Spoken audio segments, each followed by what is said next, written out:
Esse ano teremos eleições. Eu não poderia deixar de falar sobre, né? Carta de Paulo aos Romanos, no capítulo 13, estarei lendo versos do 1 ao 7.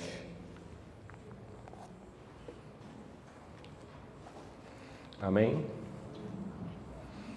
Diz assim: todo homem esteja sujeito às autoridades superiores, porque não há autoridade que não proceda de Deus, e as autoridades que existem foram por ele instituídas, de modo que aquele que se opõe à autoridade resiste à ordenação de Deus, e os que resistem trarão sobre si mesmos condenação.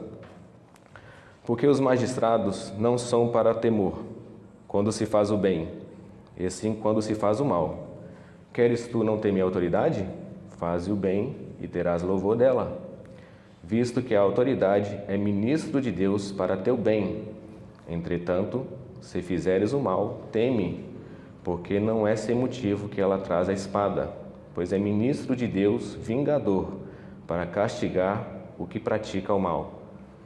É necessário que lhe estejais sujeitos, não somente por causa do temor da punição, mas também por dever de consciência. Por esse motivo também pagais tributos, porque são ministros de Deus, atendendo constantemente a este serviço. Pagai a todos o que lhe é devido, a quem tributo, tributo, a quem imposto, imposto, a quem respeito, respeito, a quem honra, honra. Apóstolo Paulo, quando escreveu essa carta aos Romanos, ele já estava no final da sua terceira viagem missionária. Praticamente já não havia mais campo missionário para ele.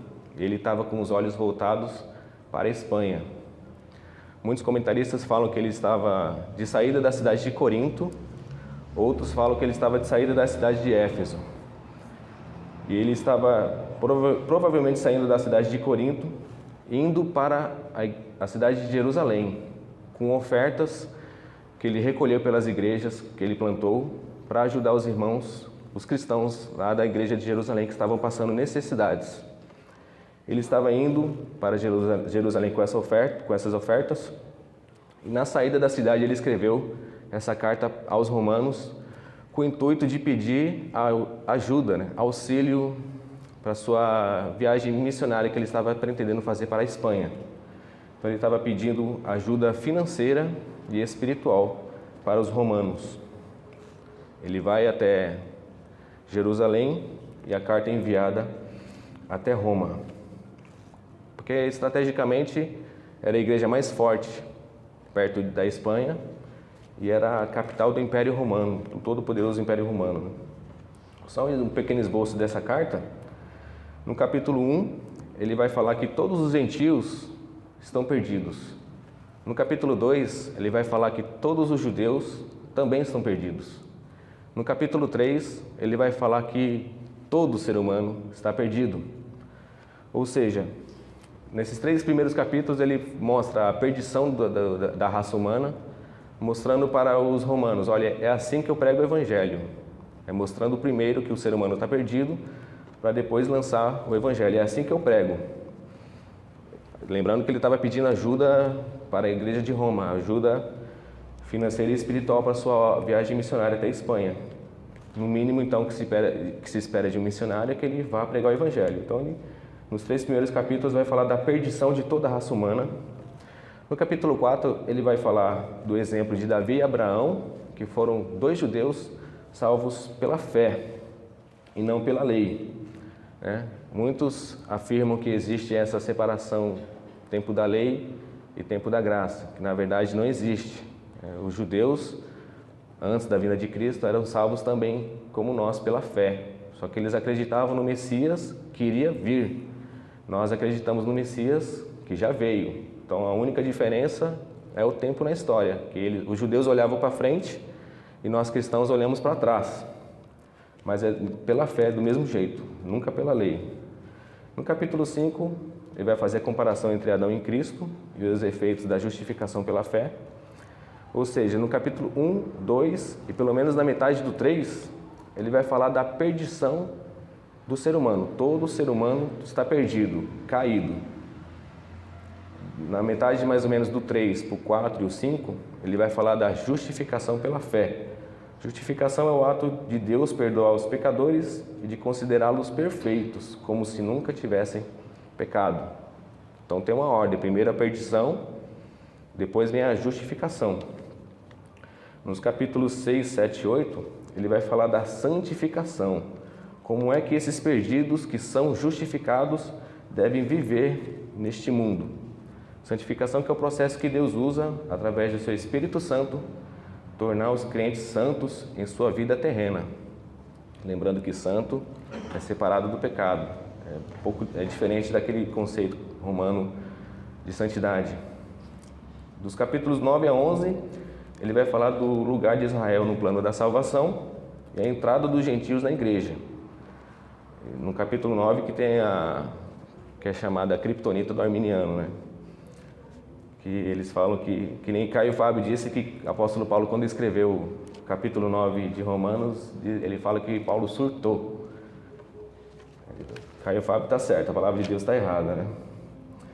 Nos capítulos 12 a 14, Paulo vai falar das aplicações da justificação na vida prática, questões sobre dom, a unidade da igreja, como conviver com quem pensa diferente de nós, relacionamentos do cristão com as autoridades superiores e com os fracos na fé. No capítulo 15, que ele vai falar claramente do seu plano missionário. É no capítulo 15 que ele fala aqui da sua vontade de visitar a Espanha. No capítulo 16, ele vai dar advertência contra os inimigos e vai dar a saudação final. Os inimigos aqui, geralmente era assim, quando o apóstolo Paulo pregava uma igreja, quando ele saía daquela região, sempre vinha pessoas judaizantes da época, denegrir a imagem de Paulo, falar que Paulo não era um dos 12, que ele era um falso apóstolo, que ele abandonou o judaísmo, que tinha que ser salvo sim pela fé em Jesus, mas tinha que guardar o sábado, tinha que circuncidar os filhos. São esses inimigos aqui que Paulo está advertindo. Ele sempre foi perseguido por essas pessoas. Por isso que quando Paulo plantava a igreja, depois de um tempo ele voltava para lá e depois ele se comunicava através de cartas. Então, partindo daqui de Romanos 13, né, qual deve ser a relação do cristão com as autoridades superiores? Deve ser de sujeição, submissão, obediência. Gostaria de apresentar pelo menos aqui 4 motivos que o cristão tem que obedecer às autoridades superiores. O primeiro deles é porque as autoridades foram instituídas por Deus. Toda autoridade foi instituída por Deus. Os cristãos, naquela época no Império Romano, principalmente na cidade de Roma, sofriam algumas tentações. Sofriam acusações de que eram péssimos cidadãos, pelo simples fato deles não quererem mais adorarem o imperador. O imperador exigia ser adorado. Imagens do imperador eram espalhadas pelos templos no Império Romano. Muitos cristãos arriscavam suas vidas, preferiam morrer do que se curvar diante do imperador ou adorar o imperador. Por conta disso, o ímpio, o pagão, olhava para esse cristão e falava que ele era um mau cidadão, um péssimo cidadão. Até porque naquela época eles não separavam muito a religião do Estado. Se você não adorasse o imperador, significa que você é um mau cidadão. Então os cristãos eram acusados de serem maus cidadãos. E tinha outra tentação também, o fato de o cristão não querer obedecer uma autoridade ímpia, uma autoridade corrupta. Na época de Paulo, quando ele escreveu essa carta, o imperador era Nero. Pelos historiadores que dizem algumas coisas sobre Nero, falam que ele matou um irmão, matou a sua própria mãe, incendiou a cidade de Roma, no intuito de querer construir uma cidade para ele, uma capital com o nome dele. E ele estava vendo que as investigações estavam apontando para ele, ele simplesmente acusou os cristãos de terem incendiado Roma. Como os cristãos já tinham fama de serem maus cidadãos, rapidamente começou assim também grandes perseguições contra os cristãos. Então o cristão não queria obedecer a uma autoridade ímpia, corrupta. João Calvino, falando dessa passagem, no seu comentário de Romanos, diz assim: parecia algo absurdo, pois, reconhecer como legítimos aqueles senhores e governantes que tudo faziam para destruir o reino de Cristo, o único Senhor do céu e da terra. Afinal de contas, essas mesmas autoridades mataram nosso Senhor Jesus. Estavam perseguindo e matando os cristãos. Como é que o cristão queria obedecer uma autoridade dessa, né? O apóstolo Paulo fala: não, tem que obedecer sim, porque toda autoridade foi instituída por Deus. Versos 1 e 2. Todo homem, ou seja, todo cristão, criança, idoso, homem, mulher, esteja sujeitos às autoridades superiores. Por que, apóstolo Paulo? Porque não há autoridade que não proceda de Deus, e as autoridades que existem foram por ele instituídas, de modo que aquele que se opõe à autoridade resiste à ordenação de Deus, e os que resistem trarão sobre si mesmo condenação. Ou seja, tem que obedecer à autoridade, porque essa autoridade não foi inventada pelo homem. Essa autoridade que ele tem, foi Deus que deu. Se você ir contra essa autoridade, em última instância, você está indo contra o próprio Deus mesmo. Você está em rebelião contra Deus. Em Provérbios 8, verso 15 e 16, diz assim: por meu intermédio reinam os reis, e os príncipes decretam justiça. Por meu intermédio governam os príncipes, os nobres e todos os juízes da terra. O profeta Daniel 2:21 diz: é ele quem muda o tempo e as estações, remove reis e estabelece reis. Ele dá sabedoria aos sábios e entendimento aos inteligentes. Ou seja, toda a autoridade foi Deus que deu. Deus delegou a autoridade para as pessoas. Trazendo para os dias de hoje, essa passagem aqui, o apóstolo Paulo está querendo dizer para os cristãos, nós cristãos, está querendo dizer para a gente obedecer às leis. Naquele tempo não havia democracia. Hoje nós podemos votar. Em outubro, se Deus permitir, teremos eleições presidenciais. Naquele tempo não. Era o imperador, o rei, que ditava. O rei era a própria lei, ele ditava a regra. O que ele falava estava decretado. Trazendo para os dias atuais, o apóstolo Paulo está falando para sermos obedientes às leis que regem a nossa nação, as leis de trânsito, todas as leis. Paulo também em Efésios, no capítulo 5 e no capítulo 6, vai ensinar os filhos a obedecer aos pais. Os pais têm que governar os filhos. Os pais são autoridade sobre os filhos. Não porque os pais são os melhores que os filhos, mas porque Deus disse para os pais governarem os filhos. Deus delegou a autoridade para os pais. Mesma coisa com relação à relação marido e mulher. Deus disse que o homem seja o cabeça da mulher. Não porque o homem é melhor que a mulher, mas porque Deus deu essa autoridade ao homem ser cabeça da mulher. Isso no capítulo 5 e 6 de Efésios. Mesma coisa, os empregados e os servos devem ser submissos aos seus senhores, aos seus patrões, servindo de boa vontade como ao Senhor. Quando você estiver trabalhando, geralmente as pessoas, quando o chefe está perto, trabalham direitinho. Quando o chefe está longe, ou quando o pai e a mãe estão longe, você meio que desobedece. O apóstolo Paulo está falando que não deve ser assim, porque Deus está olhando. Devemos obedecer, servir como se estivéssemos servindo ao Senhor e não a homens. Aqui o apóstolo Paulo, meus irmãos, está dando uma lei geral. Ele está dando uma lei geral. Claro que aconteceu e vai acontecer de criarem leis que são contra a palavra de Deus, que são contra princípios bíblicos. Esse mesmo apóstolo Paulo que disse para sermos obedientes, foi desobediente algumas vezes. Pregou o evangelho quando lhe foi proibido, ele não ficou calado, ele pregou. Foi preso algumas vezes, foi chicoteado algumas vezes. Esse mesmo apóstolo Paulo que fala que é para obedecer às autoridades, desobedeceu a autoridade porque essa autoridade queria que ele desobedecesse à palavra de Deus. Mais ou menos uns 10 anos mais tarde, Nero vai mandar matar o apóstolo Paulo. Outros casos de desobediência. No Antigo Testamento temos o caso das parteiras no Egito. O faraó disse: se nascer menino, é para matar. Se nascer menina, deixa viver. Elas mentiram e não obedeceram o faraó. Deixaram os meninos viverem, salvando muitos meninos, inclusive Um deles chamado Moisés, que foi libertador do povo. Outro caso também, os 3 amigos de Daniel na fornalha. Não quiseram obedecer ao rei Nabucodonosor, não quiseram se ajoelhar perante a sua imagem, foram para a fornalha, preferiram obedecer a Deus do que a autoridade. Um pouco mais recente, temos o caso na época do nazismo. Muitos cristãos salvaram muitos judeus das mãos dos nazistas, esconderam judeus em suas casas, desobedecendo às autoridades, salvaram muitos judeus. E agora, mais recente, na Argentina, pelo menos na Câmara dos Deputados, foi aprovado o aborto e foi para o Senado. Muito provavelmente vai ser aprovado o aborto na Argentina. E muitos médicos já falaram: não vamos fazer o aborto, vamos desobedecer às autoridades, não vamos cometer assassinatos, não vamos assassinar bebês no útero de suas mães. Como toda autoridade vem de Deus, Ele deu aos homens.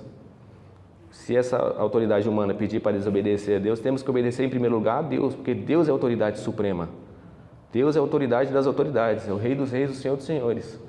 Ao invés de obedecer aos homens, temos que obedecer a Deus. Cristo, meus irmãos, é nosso exemplo de submissão. Em Filipenses capítulo 2, versos do 5 ao 8, diz assim: tende vós mesmo o mesmo sentimento que houve também em Cristo, pois ele, subsistindo em forma de Deus, não julgou como usurpação o ser igual a Deus. Antes, a si mesmo se esvaziou, assumindo a forma de servo, tornando-se em semelhança de homens e reconhecido em figura humana. A si mesmo se humilhou, tornando-se obediente até a morte e morte de cruz. Lucas, o médico amado, vai falar no capítulo 2, verso 48 a 51, quando Jesus tinha 12 anos de idade, diz assim: logo que seus pais o viram, ficaram maravilhados. E sua mãe lhe disse: filho, por que fizeste assim conosco? Teu pai e eu, aflitos, estamos à tua procura. Ele lhes respondeu: por que me procuráveis? Não sabeis que me cumpria estar na casa de meu pai? Não compreenderam, porém, as palavras que lhe dissera, e desceu com eles para Nazaré, e era-lhes submisso. Sua mãe, porém, guardava todas essas coisas no coração.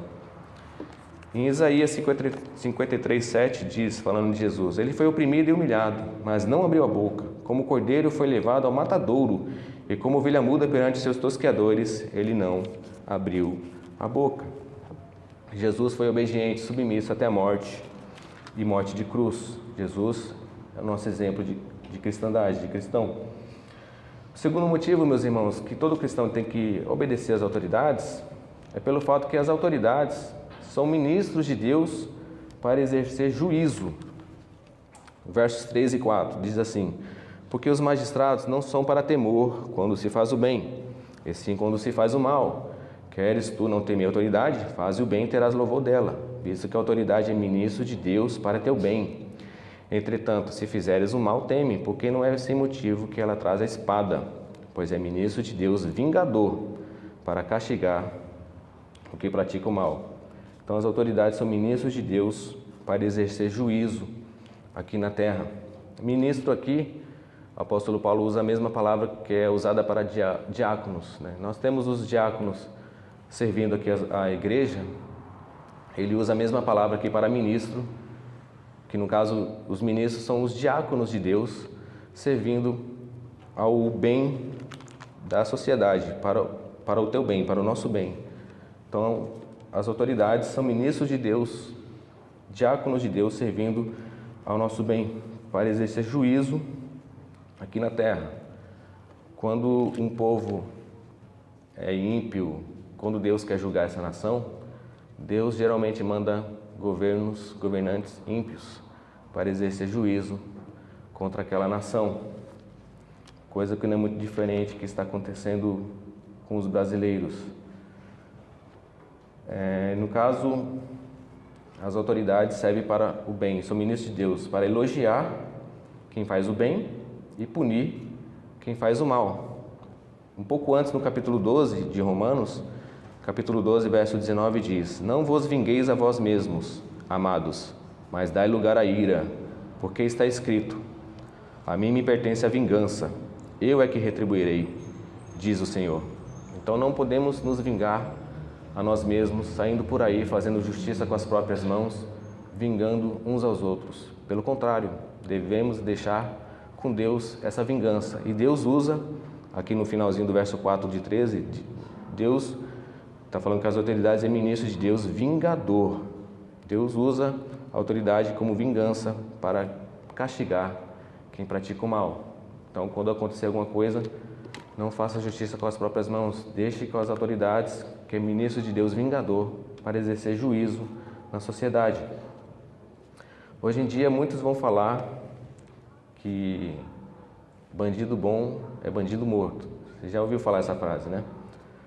Aqui o apóstolo Paulo está querendo dizer, na verdade, que bandido bom é aquele bandido que tem medo. É um bandido medroso. Porque se ele for pego pela autoridade, ele vai ser punido.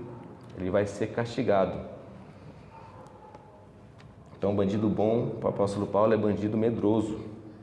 Hoje em dia, nos nossos dias, infelizmente, até isso, esse papel está invertido. A vítima virou culpado e o culpado virou vítima. Geralmente, quando se tem notícia de algum estupro, geralmente as pessoas falam assim, mas também, quem mandou ela andar com aquela roupa curta? Quem mandou ela andar certas horas de noite? A culpa é dela. Está errado. Você pode andar com roupa que for, horário que for. Ninguém tem o direito de ir lá fazer o mal contra você. Ou seja, a pessoa de bem está errada e o culpado virou inocente. Mesma coisa quando rouba um celular. Mas também estava ostentando o iPhone, perdeu. A culpa é dele que ficou panguando, né? Fala, com o celular na mão, com o iPhone na mão. Ou seja, o inocente virou culpado e o culpado virou inocente. O cidadão de bem, hoje em dia, está cada vez mais preso na sua casa. As casas, hoje em dia, parecem mais presídios. Existem grades nas janelas, daqui a pouco vão ter que colocar grade em cima da grade para proteger a casa. Daqui a pouco teremos que pôr guarita nos nossos muros, nas nossas casas. Quem tem dinheiro mora em locais que tem segurança, guarita. Quem não tem, faz que nem eu, coloca vidros, cacos de vidro no muro. Ou seja, o cidadão de bem, hoje em dia, tem medo, vive com medo. E o ladrão, o bandido, por aí, sabe que a impunidade no Brasil é grande, vive por aí dando risada e aprontando. Infelizmente, o Estado está falhando nisso. E o terceiro, no caso aqui, a espada, que Paulo está falando aqui, não é sem motivo que ela traz a espada, pois é ministro de Deus vingador. A espada aqui é o poder da vida e da morte. Ou seja, sim, está falando da pena de morte. Paulo, de certa forma, ele aceitou esse princípio. Em Atos dos Apóstolos, capítulo 25, verso 11, diz assim, Paulo falando, caso, pois, tenha eu praticado algum mal ou crime digno de morte, estou pronto para morrer. Se, pelo contrário, não são verdadeiras as coisas que me acusam, ninguém, para lhe ser agradável, pode entregar-me a eles. Apelo para César. Paulo falando, se eu pratiquei alguma coisa, algum crime digno de morte, eu aceito morrer tranquilamente. Paulo aceitou esse princípio da espada, da pena de morte. João Calvino, falando dessa parte da espada, diz assim em seu comentário, esta é uma excelente passagem para provar o poder da espada. Se ao armar o magistrado, o Senhor confiou-lhe também o uso da espada. Então, ao punir o culpado com a morte, ele não faz outra coisa senão obedecer a Deus no exercício de sua vingança. Aquele, pois, que considera ser errôneo derramar o sangue do culpado, outra coisa não fazem senão contender com Deus mesmo. Então, Calvino, falando em seu comentário de Romanos 13, falando da espada, que realmente é o poder da vida e da morte. Terceiro motivo, meus irmãos, que o cristão tem que obedecer às autoridades é pelo dever de consciência. Verso 5. É necessário que estejais sujeitos, não somente por causa do temor da punição, mas também por dever de consciência. O ímpio, ele não tem esse dever de consciência, ele tem medo, ele teme a punição, ele só tem o medo da punição, só isso. O cristão tem o medo da punição, sim, medo de fazer coisa errada, muitas vezes de ser pego, só que acima e muito acima disso, o cristão tem um dever de consciência, que é aquele código de ética bíblico cravado na sua mente, no seu coração. Ou seja, obedecer às autoridades, porque tememos a Deus e obedecemos a Deus, então eu não vou sair por aí praticando coisas erradas, coisas ilícitas, por dever de consciência. Eu não faço isso. O ímpio, pelo contrário, o normal dele é não fazer por medo da punição.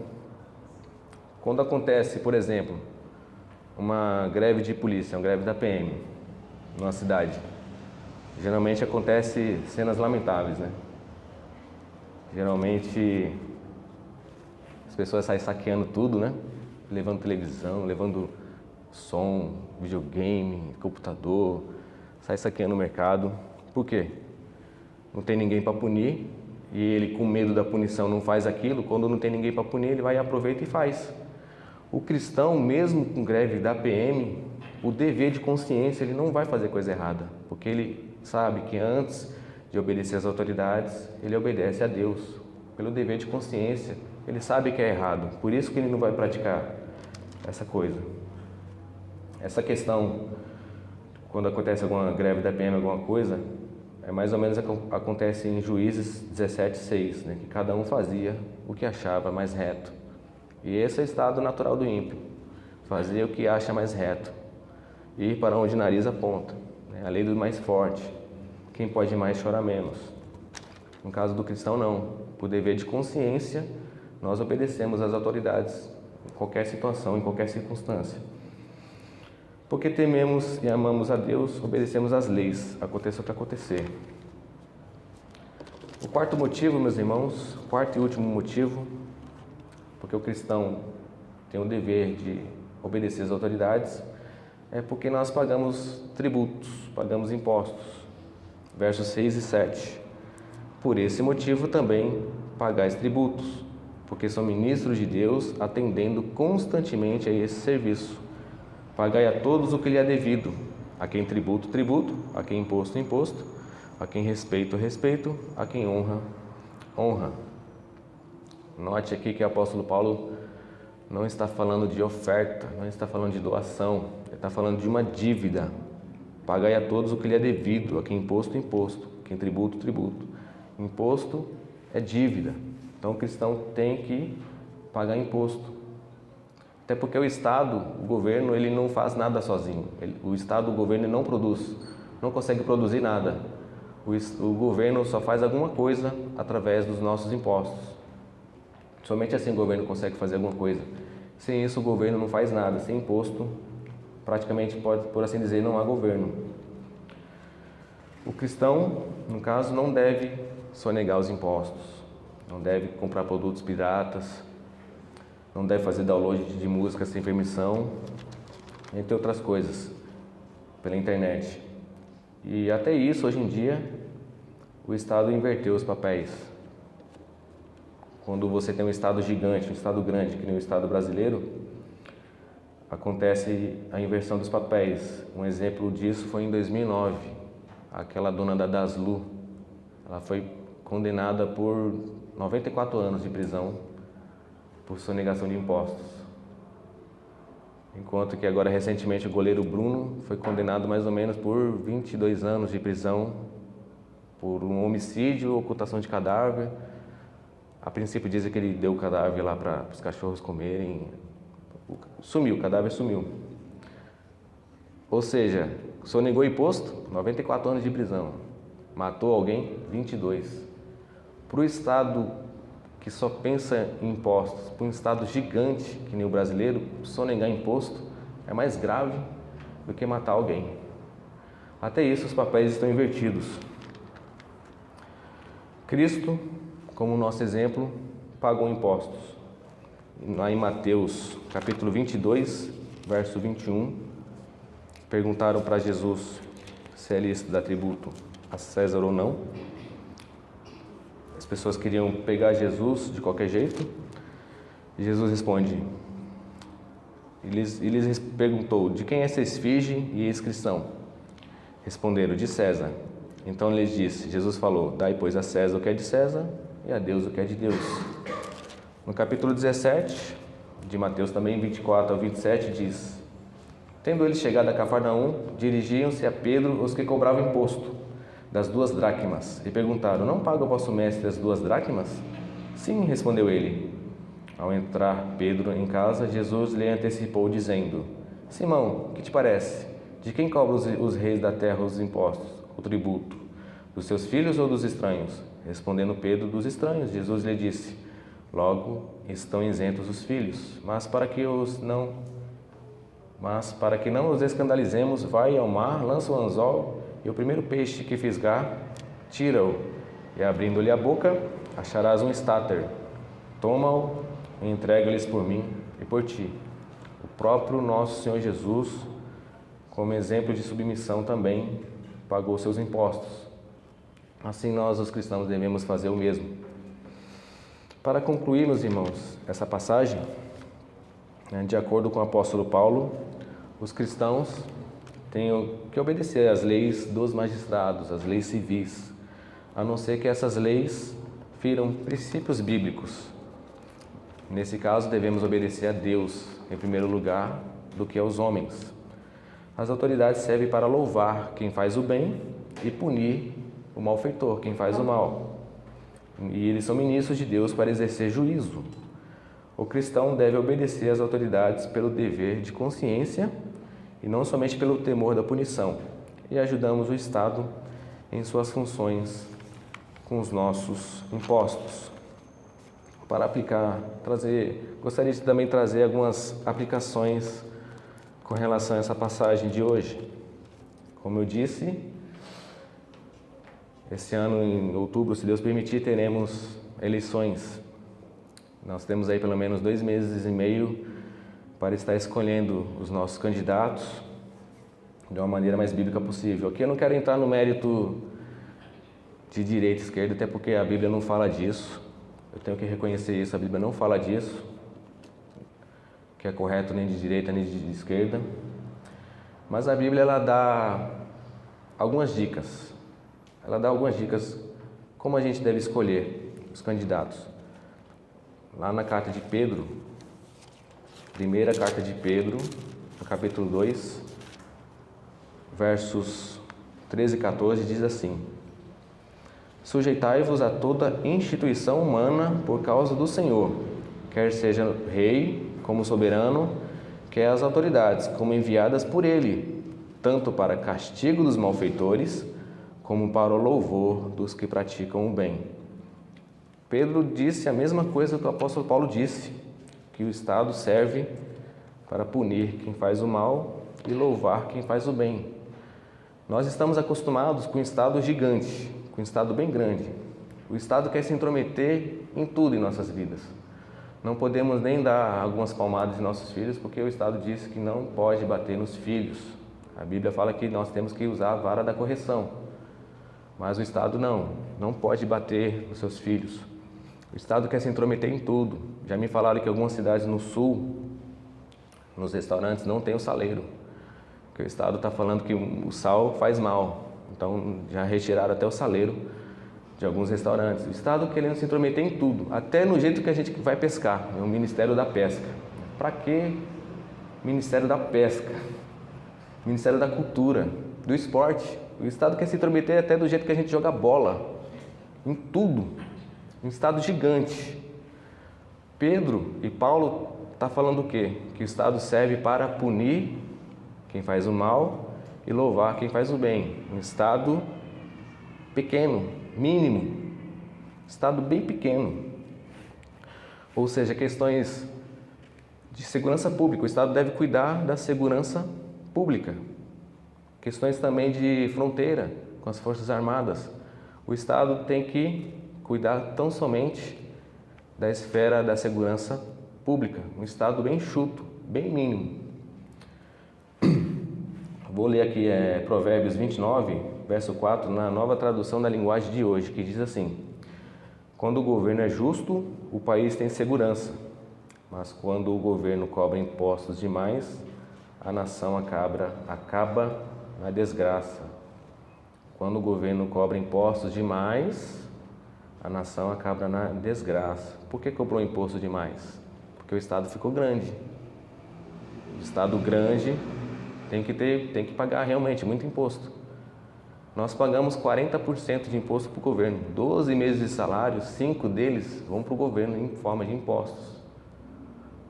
Muitos que são contra o dízimo não querem dar 10% para a igreja, mas dão 40% para o governo, dando risada. Ou seja, de acordo com a Bíblia, de acordo com a palavra de Deus, o Estado tem que ser mínimo, pequeno, enxuto. Ou seja, para quando você for pesquisar até outubro, tem que pesquisar pessoas, partidos, pessoas que afirmam em diminuir o Estado, não aumentar ele. Quando a gente pede, queremos mais saúde, mais educação, mais transporte, mais isso, mais aquilo, mais isso, mais aquilo, nós estamos querendo dizer, queremos mais Estado. E mais Estado, com certeza, mais impostos. Quando você vai comprar o carro, você está, na verdade, pagando 2.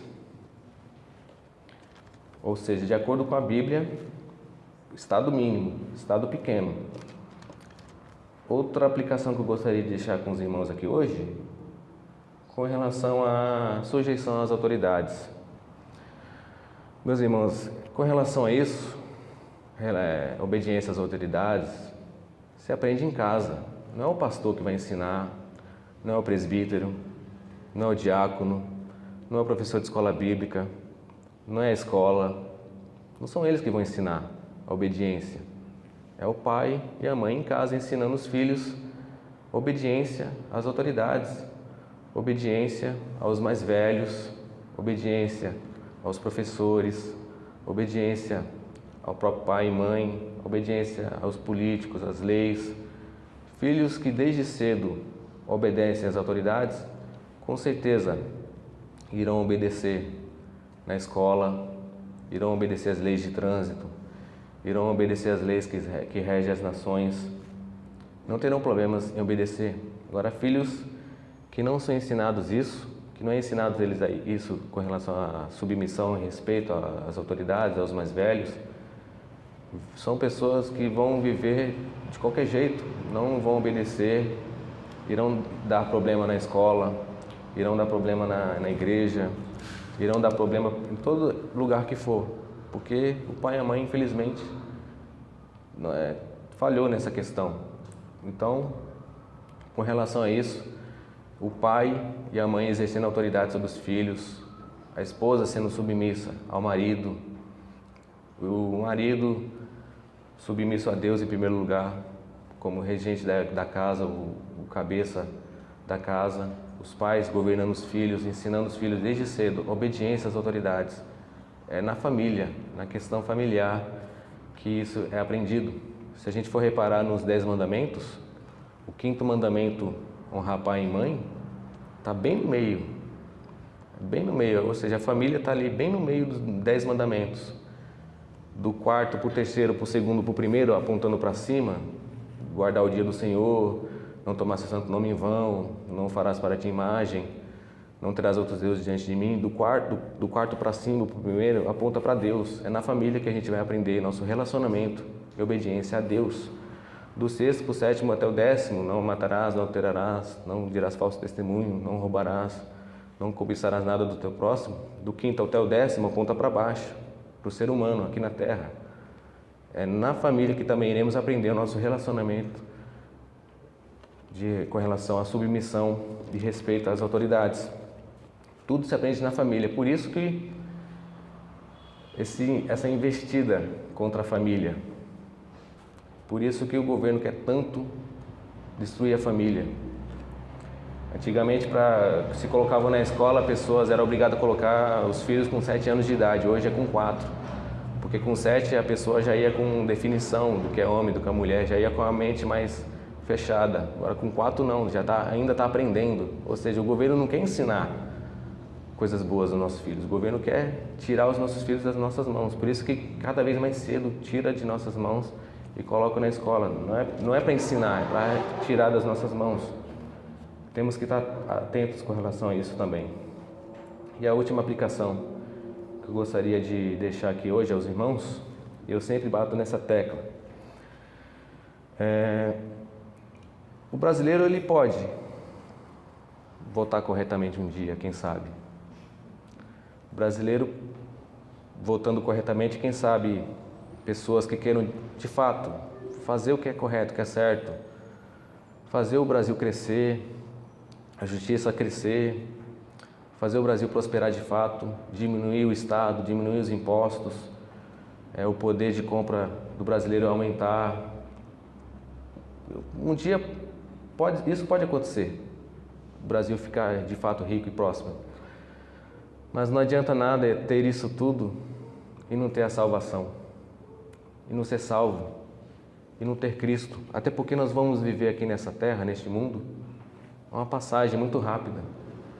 Geralmente o brasileiro está vivendo com 80, 90 anos de idade.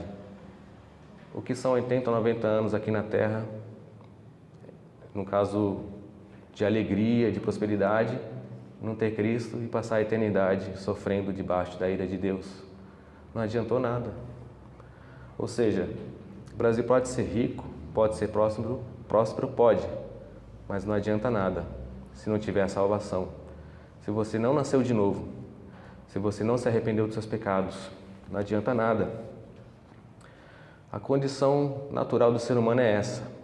Está lá em Gênesis, no Jardim do Éden, Deus falando: coma de toda árvore, mas não coma da árvore do conhecimento do bem e do mal.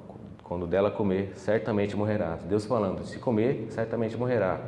O diabo falando: não morrereis, mas sereis como Deus, conhecedores do bem e do mal. Deus falando: certamente morrerás. O diabo falando: não morrereis, mas como Deus sereis conhecedores do bem e do mal. Ou você está com Deus, ou você está com o diabo. Não tem um meio termo. Não tem em cima do muro. Não existe o purgatório. Não existe. Ou você está com Deus, ou você está com o inimigo. Existem somente esses dois caminhos. E infelizmente, desde o Jardim do Éden até hoje, o ser humano quer buscar conhecimento, quer ser como Deus, não quer estar debaixo da autoridade de Deus. Nascemos rebeldes, debaixo da ira de Deus. O ser humano quer buscar conhecimento, quer ter currículo, quer ter diploma. O ser humano quer tudo, quer ter o prazer de viver aqui na terra, materialista. Já chega na segunda-feira já pensando na sexta-feira. Mal arruma um emprego, já está pensando nas férias. Porque o ser humano é assim, quer viver o hoje, quer viver o prazer, quer viver o agora. Sendo que Jesus nos ensina a olharmos para o céu, a viver, abandonar a nossa vida para vivermos para Cristo. Não adianta nada ter tudo aqui na terra e não ter a salvação, não ter Cristo Jesus. Que Deus nos ajude, meus irmãos, que Deus nos auxilie, que possamos escolher bem, orar pelos nossos governantes, por nossas autoridades, orar pelos nossos pais, orar pelas autoridades da igreja, pelos professores na escola, orar por toda a autoridade e obedecê-las conforme for a vontade de Deus. Que Deus nos ajude, que Deus nos auxilie. Em nome de Jesus. Amém.